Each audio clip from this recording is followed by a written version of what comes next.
আসসালামু আলাইকুম, দিগন্ত নিউজ আওয়ারে স্বাগত জানাচ্ছি। আমি আব্দুর রউফ, সাথে আছি আমি শফিক রায়হান। শুনছিলেন প্রিভেল মডেল টাউন শিরোনাম। দর্শক, সংবাদে এছাড়াও রয়েছে শনিবারের নিয়মিত আয়োজন জীবনের গল্প।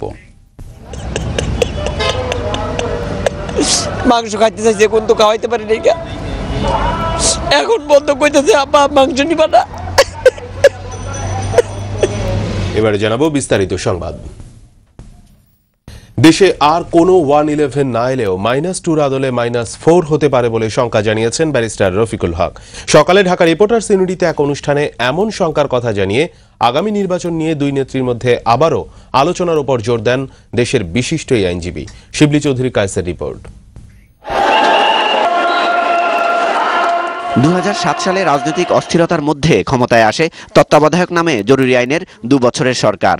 দুর্নীতির বিরুদ্ধে অভিযানে নেমে নানা ধরনের ফর্মুলায় দুই নেত্রী সহ দেশের শীর্ষস্থানীয় রাজনীতিবিদকে আটক করা হয়।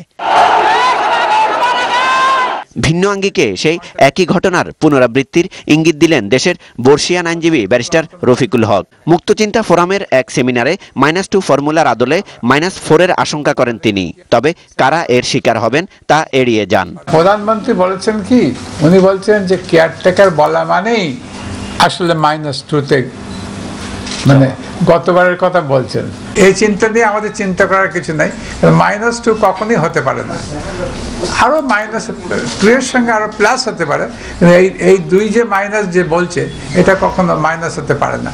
এরকম একটা চেষ্টা চলেছিল 111-এর সময়, সাকসেসফুল হয়নি। 111 দেশের ক্ষতি করেছে, দেশের ভালো করে নাই।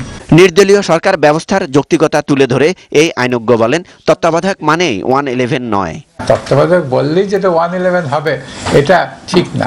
একটা আইডিয়া দিচ্ছেন আমাদের প্রাইম মিনিস্টার, তো উনি এখন বলছেন বিএনপি কেয়ারটেকার চাচ্ছে, তার মানে তারা 111 চায়। আমি মনে করি এই ইন্টারপ্রিটেশনটা বোধহয় ঠিক না। যদি এইরকম 5 জন বা 10 জন করে দিয়ে তত্ত্বাবধায়ক সরকার হয়, তাদের মধ্যে থেকে বলা হয় যে আপনারা একজনকে বেছে নেন যে আপনার হেড অফ দ্য কেয়ারটেকার সরকার হবে, খুব ডিফিকাল্ট হবে না।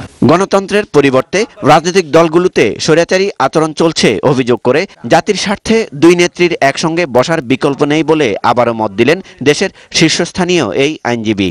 দুই পার্টির একই অবস্থা, নিজেদের মধ্যে কোনো ইলেকশন হয় না, কোনো গণতন্ত্র পার্টির মধ্যে নাই। সুস্থ নির্বাচন করতে গেলে দুই পার্টিকে সামনে বসে এখন ডিসকাশন করা দরকার। শিবলি চৌধুরী কায়েস, দিগন্ত টেলিভিশন, ঢাকা।